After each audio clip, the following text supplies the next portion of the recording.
Welcome back for another Bible study in the book of Proverbs. The topic for today is avoid alcohol and drug abuse.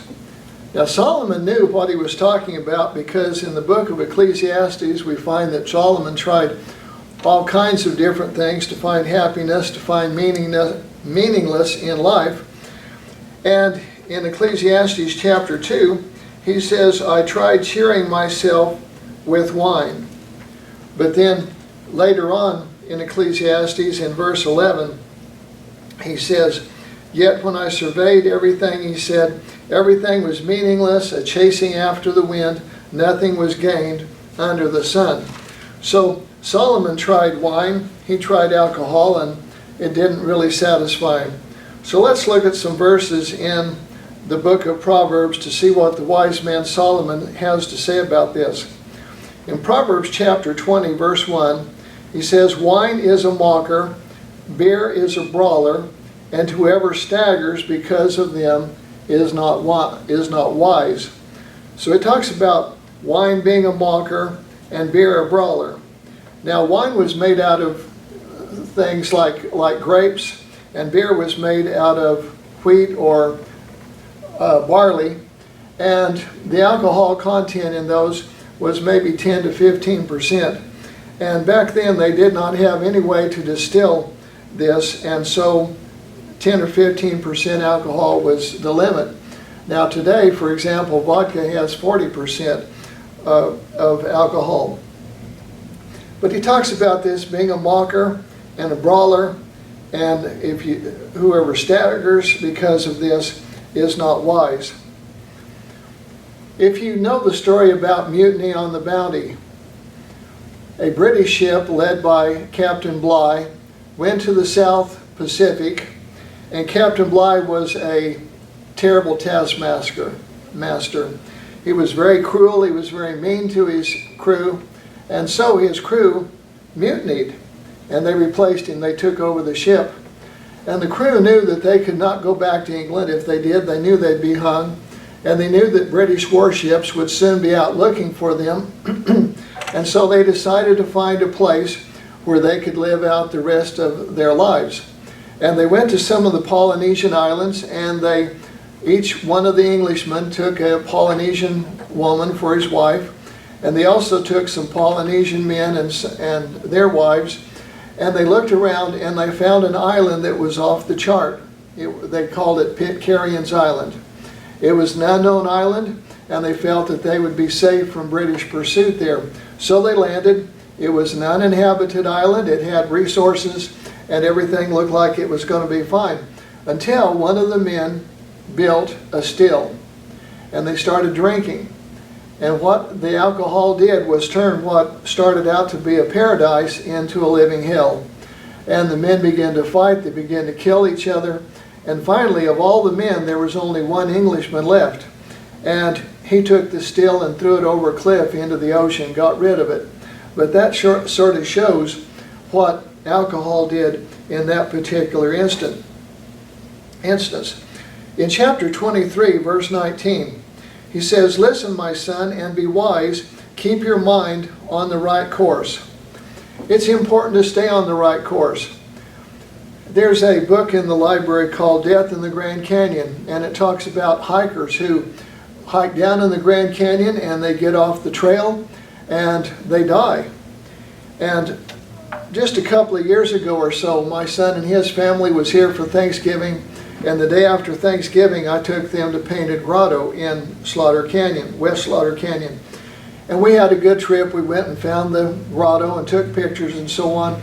But as we came out West Slaughter, and you hit Main Slaughter, you want to turn right to go to the parking lot.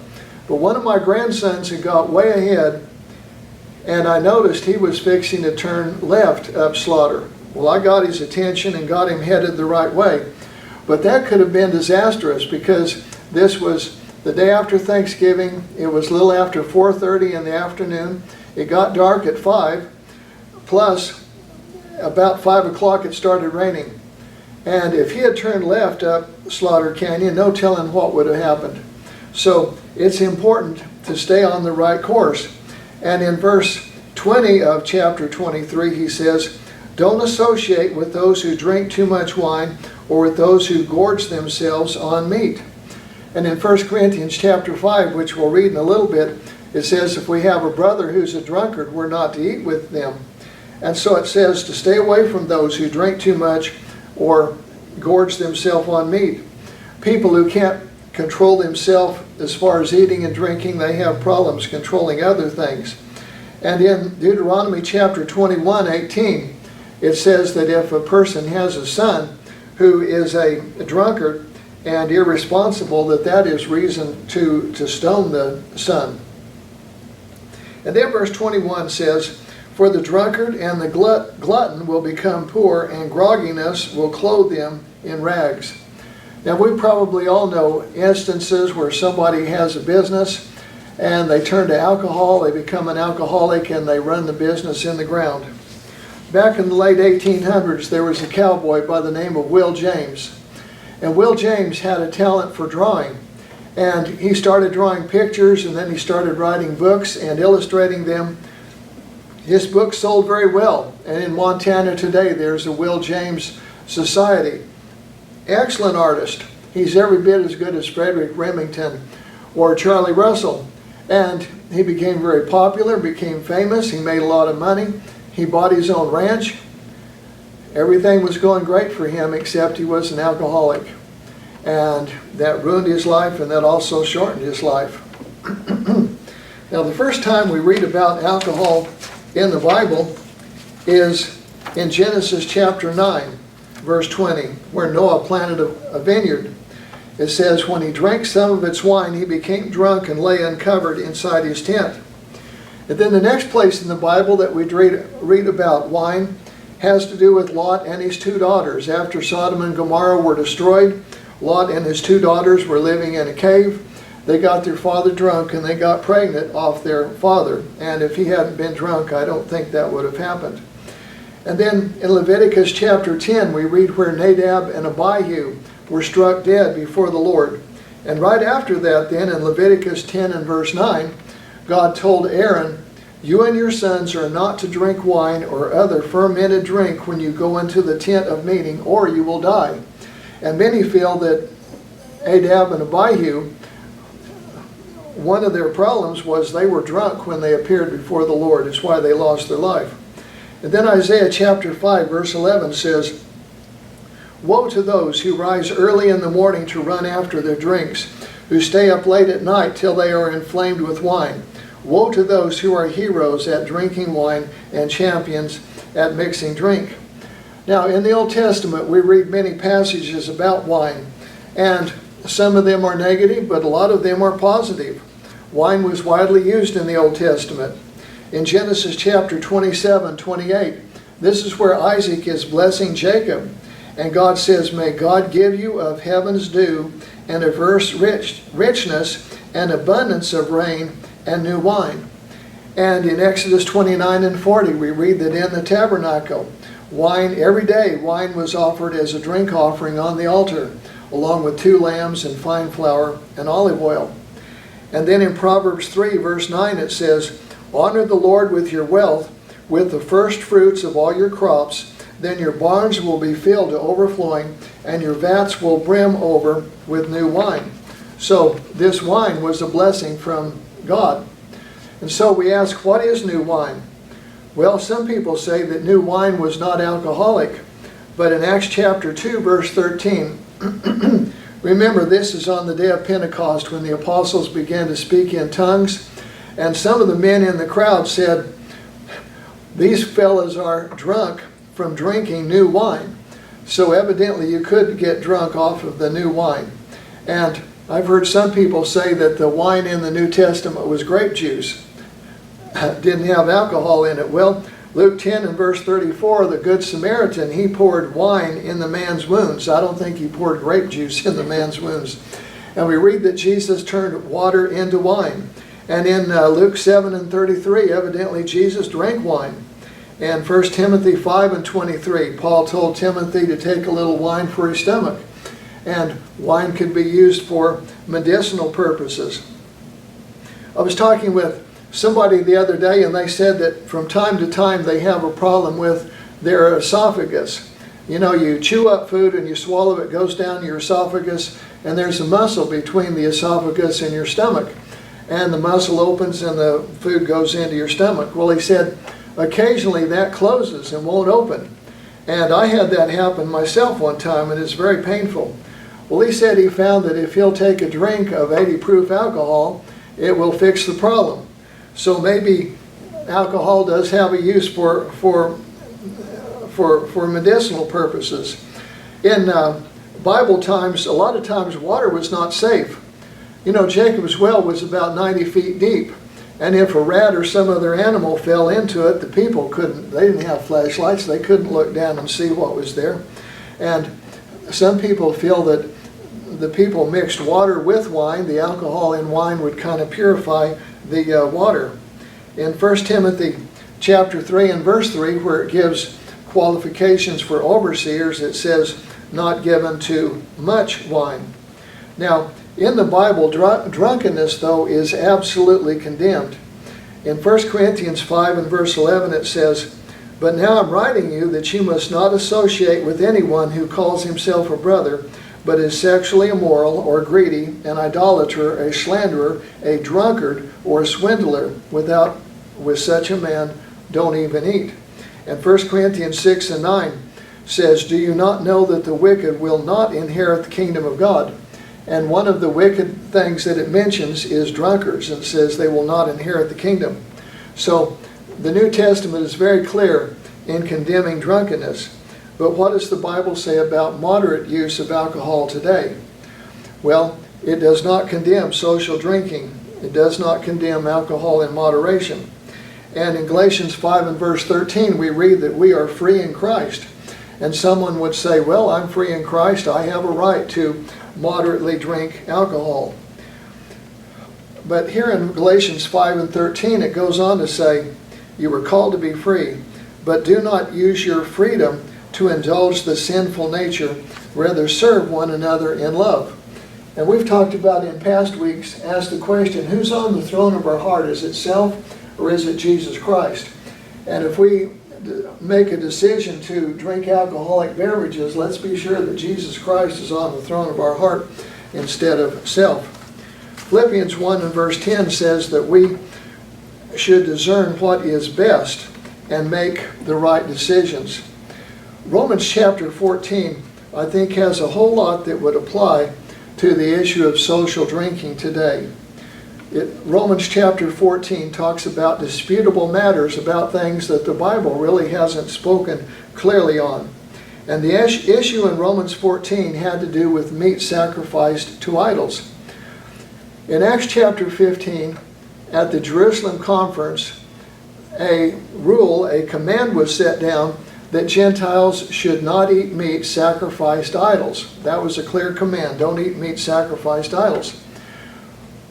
So when a Gentile, like in Rome or in Corinth, went to the meat market, there would be meat, and they wouldn't know if it was sacrificed to an idol or not. And so there were two groups. One group we would call the be safes. And the be safe said, well, let's be safe. We don't know if it's sacrificed to an idol or not. And it may have been, so I'm going to be safe. I'm just not going to eat any meat. And then there was another group we could call the okays. And the okays said, well, we don't know if this meat's been sacrificed to an idol, so it's okay to eat. And you could do the same thing with alcohol. A person could say alcohol is a big problem in society. People become alcoholic. And so I'm going to be safe. I'm just going to stay away from alcohol. I'm not going to have anything to do with it. And then somebody else says, well, I think that I can handle alcohol, so I can use it moderately. Well, as we read through Romans 14, he tells us in verse 4, don't judge another servant. That the be safe should not judge the okays, and the okays should not judge the be safes. But then he goes on in the chapter and says we need to be concerned with how our actions cause others. He says, if my eating meat causes a brother to go against his conscience and eat meat, then I've caused him to sin, and that's wrong. And in verse 17 he says there's more important things in life than what we eat or what we drink. And so in consideration for fellow Christians, we might want to give up some of our rights. And he says we need to act in love. And again, who's on the throne of our heart? Is it self or is it Jesus Christ? And then in verse 21 of Romans 14, Paul says, "It is better not to eat meat or drink wine or do anything else that will cause your brother to fall." Now someone might say, well, I have the right to drink moderately. And they do. But Romans 14 tells us to be considerate of others. And I don't know of anybody in the New Testament, any Christian, who demanded their rights. Jesus gladly gave up his rights. The Apostle Paul gladly gave up his rights.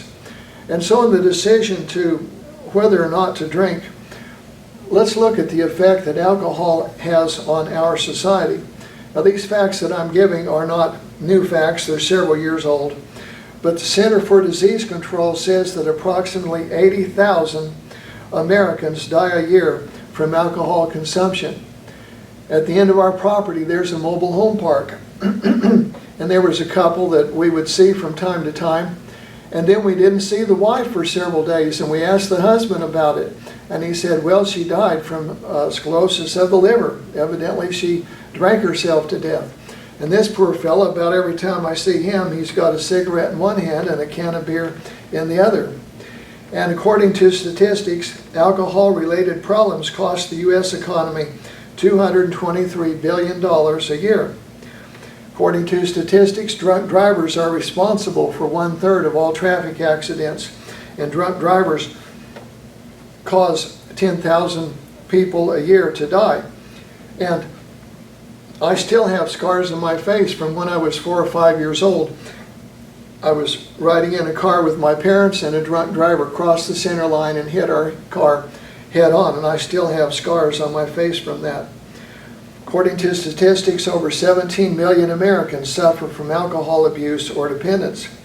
And binge drinking occurs when somebody drinks enough alcohol to become legally drunk. And statistics indicate that 1 in 6 adults go on a drinking binge about 4 times a month. So, is alcohol abuse a problem in this country? It seems like it is.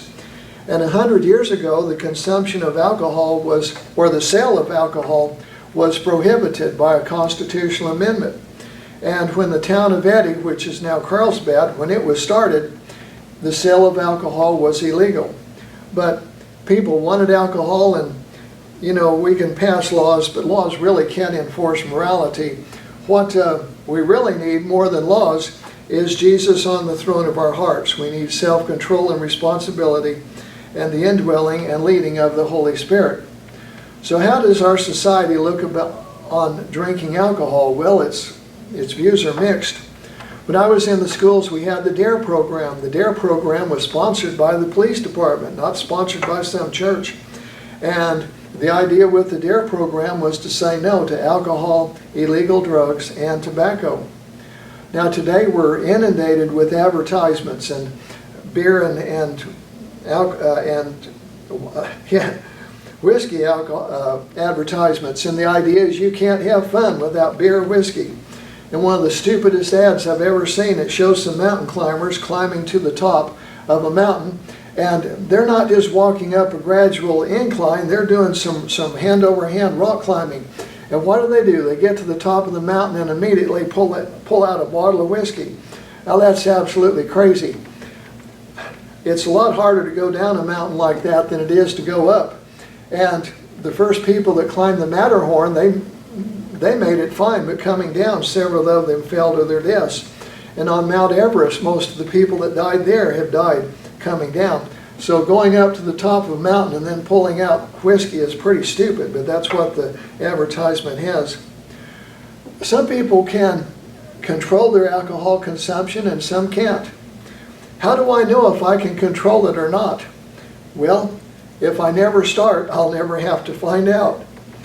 It's interesting, I've been reading about the Civil War, and the drunkenness in the Army among the officers was just amazing.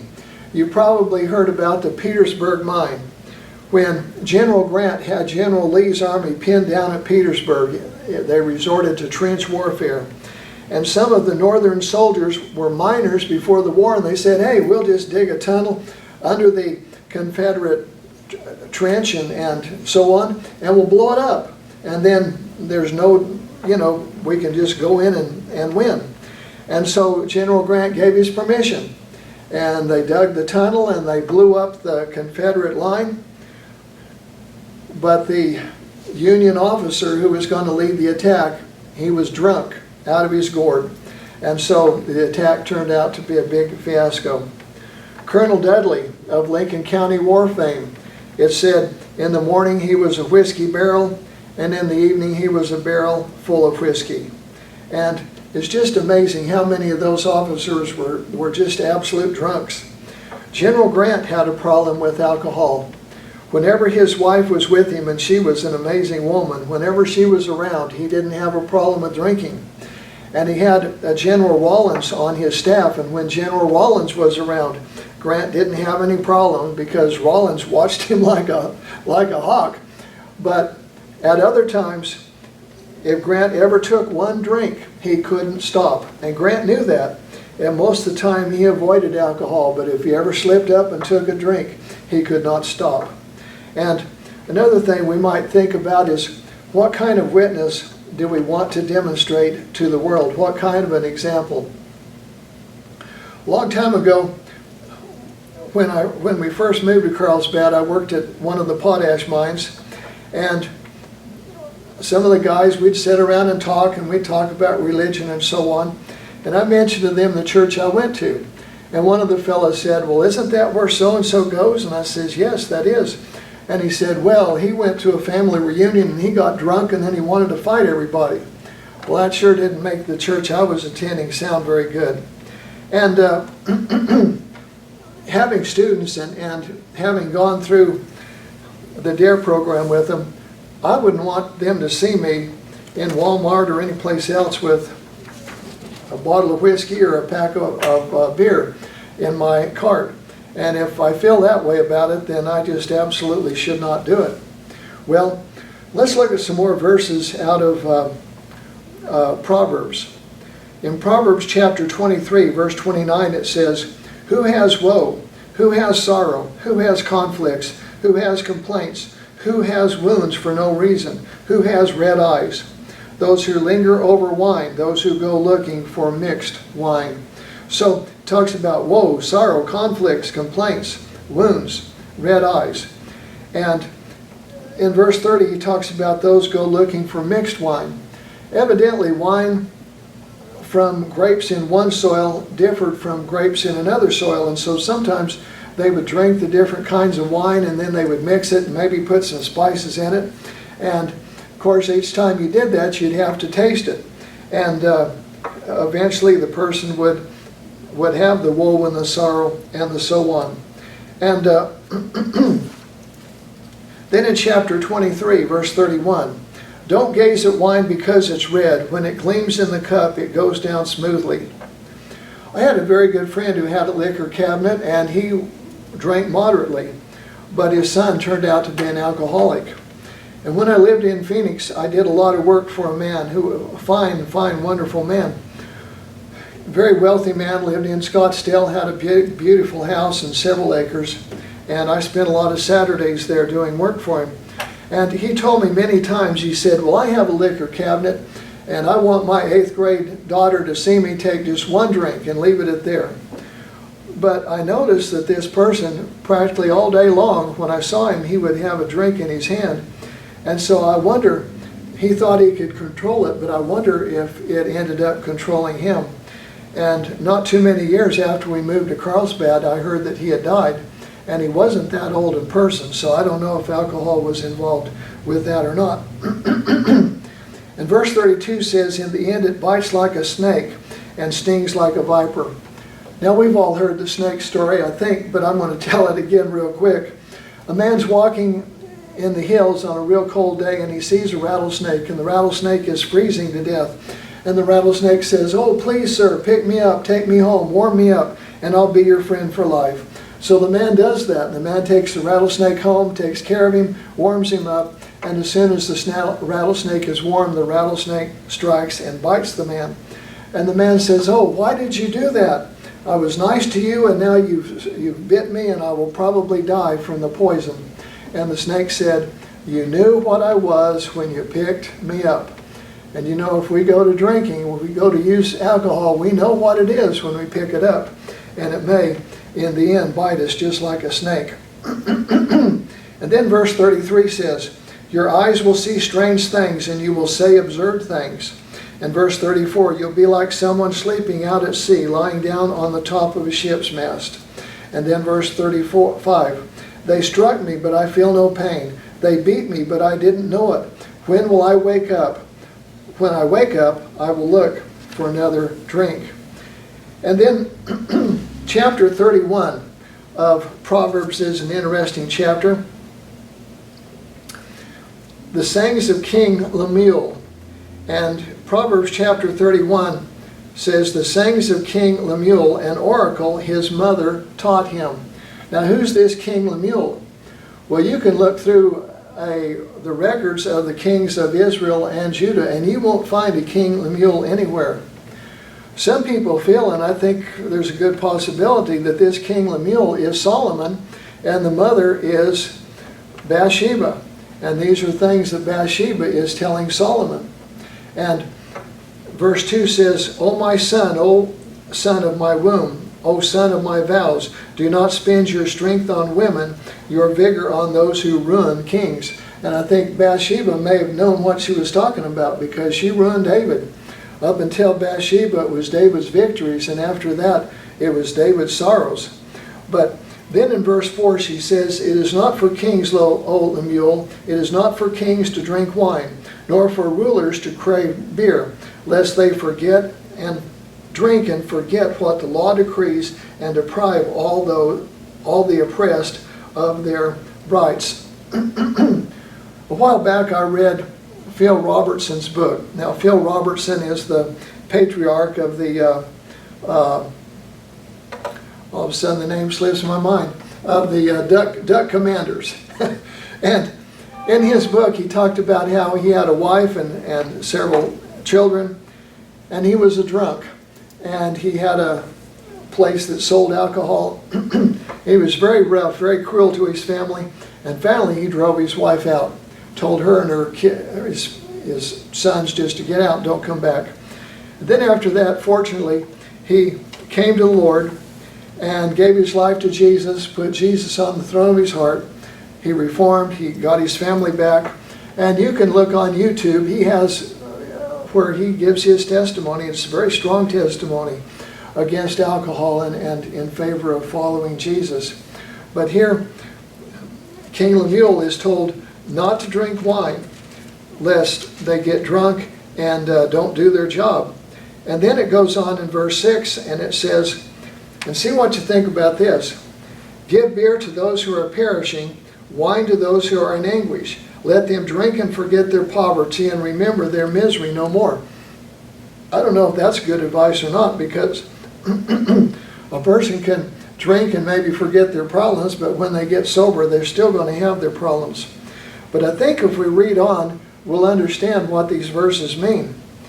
It says, telling the king, stay sober so you can speak up for those who cannot speak for themselves, for the rights of all who are destitute. Speak up and judge fairly, defend the rights of the poor and needy. So one thought I get from this is for kings to stay sober so they can help the poor, so the poor will not feel any need to get drunk and to forget their poverty. So anyway, these are some verses about alcohol, and it's something today that every Christian needs to decide for themselves. But again, I'd say when we decide, we need to realize, is self on the throne of our heart, or is Jesus Christ on the throne of our heart? And I think that would help us to make the right decision. So we've got 43 seconds left, and we will let that end the session for today then.